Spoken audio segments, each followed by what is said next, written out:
আপনারা দেখছেন জবর খবর, বাংলার স্পন্দন।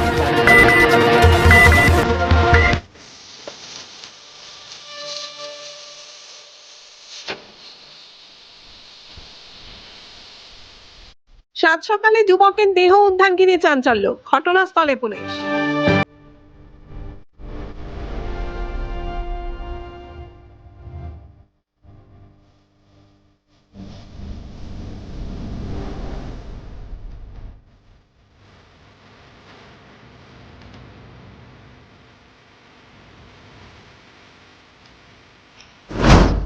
সাত সকালে এক যুবকের দেহ উদ্ধার ঘিরে চাঞ্চল্য ছড়ালো সোনারপুরের বিদ্যাধরপুর লালপোল চৌধুরী বাগান এলাকায়। ওই এলাকায় একটি পুকুরের ধারে রবিবার সকালে এক ব্যক্তির দেহ পড়ে থাকতে দেখেন স্থানীয় মানুষজন।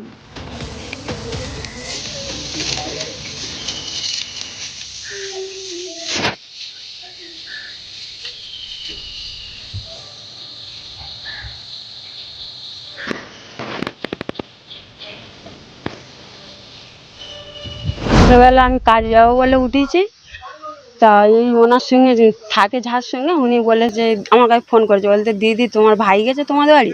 আমি বলছি না, বলতে খুঁজে পাইনি, সারা রাত খুঁজে খুঁজে পাইনি, তা তোমাদের বাড়ি বেগ গেছে কি বলো না। আমি বলছি আসলি বললি না, তো আমি দেখি ও কাঁদছে বলার মধ্যে। আমি বলি তুই কাঁদিস না, দেখ কোথায় খুঁজে দেখ।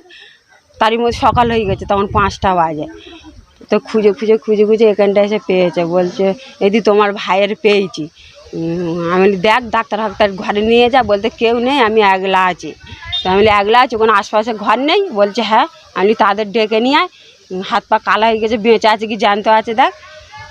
বলে তারা এসে বলছে মরে গেছে। আমি বিশ্বাস করি না, আমার ভাই তো ওটা, আমি বিশ্বাস করি না। বলতে মরে গেছে, আমি বিশ্বাস করি না। আমি চালাই করে মারার জায়গা পাই না, বলতে হ্যাঁ মরে গেছে। তারপরে কাঁদছে, ওই বউটা কাঁদছে। তখন আমি বলি ফোনটা রাখ, দেখি আমার মার কাছে ফোন করি। আমি তো পরের বাড়ি চলে গিয়েছি।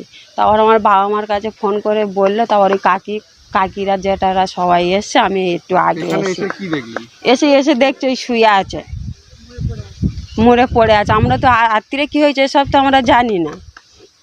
কি মনে হচ্ছে যে কিভাবে এই ঘটনা ঘটলো? কি আর মনে হবে, তো পিঠে মেরেছে, তো গলায় দড়ি ফড়িতে ইয়েটে মেরেছে মনে হচ্ছে। কারা করলো মনে হয়? কারা আমি জানি না, কি আমরা তো পরের বাড়ি থাকি, এখানে কারা করছে আমরা সেখান থেকে কি দেখছি না জানছি। কি নাম আপনার? কি নাম? আমার নাম সুজাতা পরামানিক।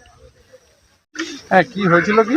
আমরা তো জানি না, ও এখানে থাকে। এবার ভোরবেলা ফোন গেছে যে মারা গেছে। আমরা তো বিশ্বাস করি না, আমরা তো কোথায় থাকে তাও তো জানি না। এবার আমরা ট্রেন ধরে এসে দেখছি এখানটা মরে পড়ে আছে, এইটুকুই আমরা জানি। কি এখানে কি জন্য ভাড়া থাকে, এখানে একজনের সঙ্গে ভাড়া থাকে, বাড়ি থেকে চলে এসে কাজ করছে। ওই মাসির সঙ্গে যোগাযোগ হয়ে গাড়ির মধ্যে থাকতো, তারপরে ওনার সঙ্গে এখানে ভাড়া থাকতো। ভাড়া থেকে এখন এইটা আর কালকের বলছে যে মেলা দেখতে গেছে, মেলা দেখে বাড়ি গিয়ে ভাত খাবে বলে ভাত বাড়তে বলছিল। এবারে ভাত বাড়ার বলে নাকি চলে এসেছে, আর খুঁজে পাচ্ছে না। উনি খুঁজেছে নাকি 3টে পর্যন্ত, খুঁজে নাকি 3:30 4টার দিকে নাকি ফোন পেয়ে আমাদের কাছে ফোন করেছে। বাড়ি থেকে কবে বার হয়েছে? দুটোর দিন, বাড়ি থেকে অনেক দিন বার হয়েছে। কে আছে আর বাড়িতে? বাড়িতে সবাই আছে, ওরা 2 ভাই 2 বোন। এই বড় বোন ছোট, এটা বড় বোন উঠে, এটা ছোট। সুরজিৎ সর্দার। খবর পেয়ে সোনারপুর থানার পুলিশ এসে দেহ উদ্ধার করেছে। পুলিশ সূত্রে জানা যায়, মৃত যুবকের নাম সুরজিৎ সর্দার। তাকে খুন করা হয়েছে বলেই দাবি পরিবারের লোকজনের। পুলিশ ও স্থানীয় সূত্রে জানা গেছে, সুরজিতের বাড়ি গৌরদহ এলাকায়। লালপোলে একটি বাড়িতে বিজয় নামে এক যুবকের সাথে বছরখানেক ধরে ভাড়া থাকতেন তিনি। এই ঘটনায় তার কোনো যোগ আছে কিনা খতিয়ে দেখছে পুলিশ।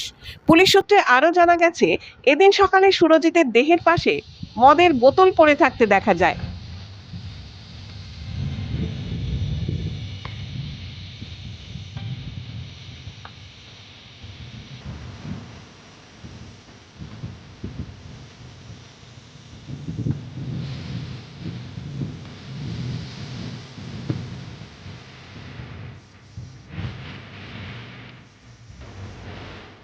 সুরজিতের দেহে আঘাতের চিহ্ন ছিল না বলেই জানিয়েছে তদন্তকারীরা। কিভাবে তার মৃত্যু হলো, এটা কি নিছকই দুর্ঘটনা, না এর পিছনে কোনো পরিকল্পিত চক্রান্ত রয়েছে, তা খতিয়ে দেখছে পুলিশ।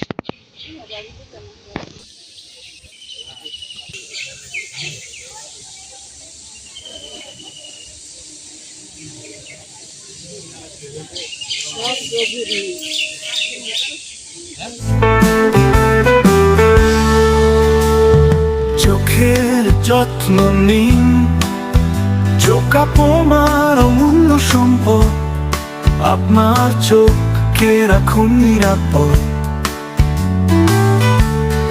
চোখের যে কোনো সমস্যায় চলে আসুন, জয়নগর রক্ততলায় সুপ্রাচীন চক্ষু চিকিৎসা কেন্দ্র আইসেফে।